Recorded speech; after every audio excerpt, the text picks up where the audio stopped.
Hi guys, this is Tlaloc Venancio. I'm going to talk to you today, give you a quick review and a few personal experiences on the chapter that we just read. Language context. Chapter refers to language context in two different ways. Context of culture means on the assumptions that we are going in with.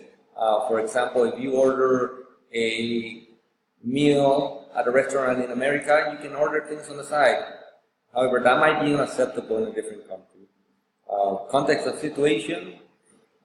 There's three aspects to context of situation: feel, the tenor, and the mode. Feel is the topic you're talking about. The tenor is the relationship between the speaker and the listener. And then mode is how you are communicating, whether it's written or text, or video, or a conversation. Ways I have experienced this.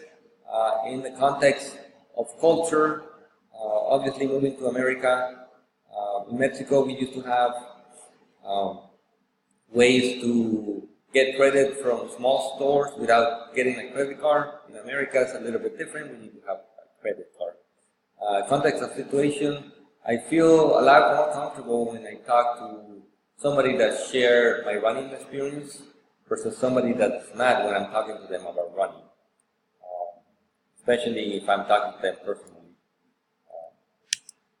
English learners in English-only classrooms, there's three ways that they have been handled in the past.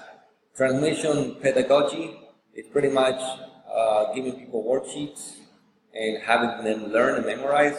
Progressive pedagogy is teaching them context. The setbacks with this is that a lot of people have complained, especially English learners, that they don't get the right skills in order to enter the dominant culture's world. And then finally, where we start seeing this scaffolding aspect is in sociocultural pedagogy. In there, the teacher is very active and pretty much carrying like a conversation with the students.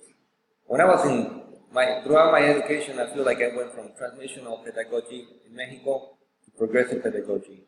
And I think both of them really messed me up because I don't remember much of the content as I was going through K through 12. And now I feel like I am being asked to teach the sociocultural pedagogy. High challenge, high support classroom. There was a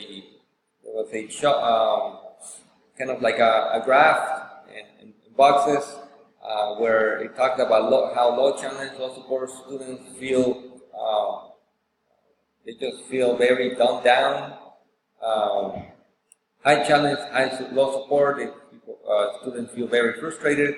High support, low challenge, students feel very comfortable, they can pass their classes.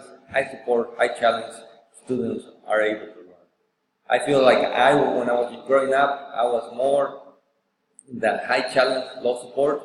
I was placed in very high academic classes, but I really didn't understand the subject. I would do my work and pass the class, but not, I would never conceptualize the understanding. Suggestions I have for English learners is that English learners should be involved at school. As I coach at a school where we have most of our students are English learners, the kids that come from a different country, when they join the team and they do extra things, their English ability increases so much faster than students that don't. After school support with tutoring is another suggestion. Parent communication, I know it's hard in schools like Crawford, however, I think it is necessary if you want to really support your students. Finally, I want to thank you. I want to show you a picture of me as an English learner, as a recent arrival. I have been here in the States for about 6 months. And now you see that, and now you see me, and now this is who I am.